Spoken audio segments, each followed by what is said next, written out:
I came up, I got my overhook, and I'm here, right? So I'm looking at him. When I go to do my overhook, I can let that bottom hook out for now, but it's just laying on the floor. I didn't take it all the way out. I'm leaving it on the floor. Punch my hand to the ground, and sometimes I'll even hold my knee, guys. It buys me some time in case he does want to try to like fight this and face me or whatever. Holding on here at least makes me sturdy. To try to reach his head, I set out a little bit, and I'll actually push his head towards my hand to grab, okay? This buys me now so that I can make my gable grip, and I gotta get his head past my knee to the mat, then I can sweep. I come on up, keeping my gable grip, but watch how my chest goes over his tricep to keep that closed. Now Jose is like my size, so it's not that easy to wrap him, right?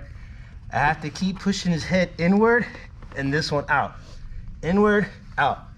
I want to get my whole hand where I can see my thumb. So now I'm not letting go and doing this. I'm just basically sliding it over, and then we have our darce and we can squeeze. Okay? So one last time. I'm here in my butterfly hand. I framed. I came up for the overhook. I can let that hook out on the floor for now, right? Because my butterfly hook is still inside. Went up to my hand. I punched my hand to the ground with my shoulder over his. I sit out a little bit just because it helps me to wrap his neck. Jose got a big neck, that's why. So now that we're here, gable grip, his head's to the mat. I kick out with my other leg. I come up to my knees, keeping my gable grip. I get over his tricep, almost like in an L-shaped position. Punch his head in, get this hand out. Once I can see my thumb, go ahead and I rear naked choke grip, and I just squeeze from my darce, okay? You guys got it? I know I was saying it to some of you, so I get it. When we're here and we're doing this move, it might be a little hard to get this. So you can use like a head and arm guillotine grip, right? And as soon as his head touches the mat, you still get your sweep. You climb on up. All I'm doing is I'm using my right arm to help me pull my left arm out. And then I change to the gable grip right there, okay? So all I do is like I never let go of the head and arm. You never want to let go of that. This, believe it or not, this head and arm will lead you to so many chains. But I'm just using it to help me pull it out, and immediately I'm just turning into the gable grip, right? The next one I'll show you is from the same exact position.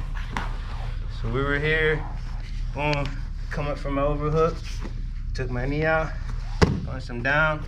When I sit this time, I'm gonna use my forearm, like my wrist, as a blade. So what I'm doing is, I'm putting it right here. Almost like if I wanted a chin strap. So I wanna make sure my wrist bone is right on his neck. And I'm gonna grab my own hand like a guillotine. On this one, it's like my elbow pushing his neck into my wrist is what's gonna help me out, all right? So it's the same thing. As we're here, I make him touch the mat, and I get my tap right there, all right? So it's not under the trachea, right? Like how normal chokes are.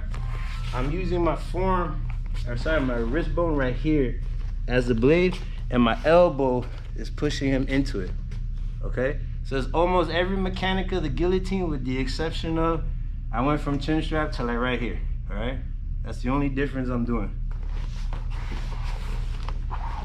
So again, I'm here, boom, came up from my overhook, push him down, I sit out, and right here. So I can grab his chin. That's pretty much a good sign I'm in the sweet spot right there.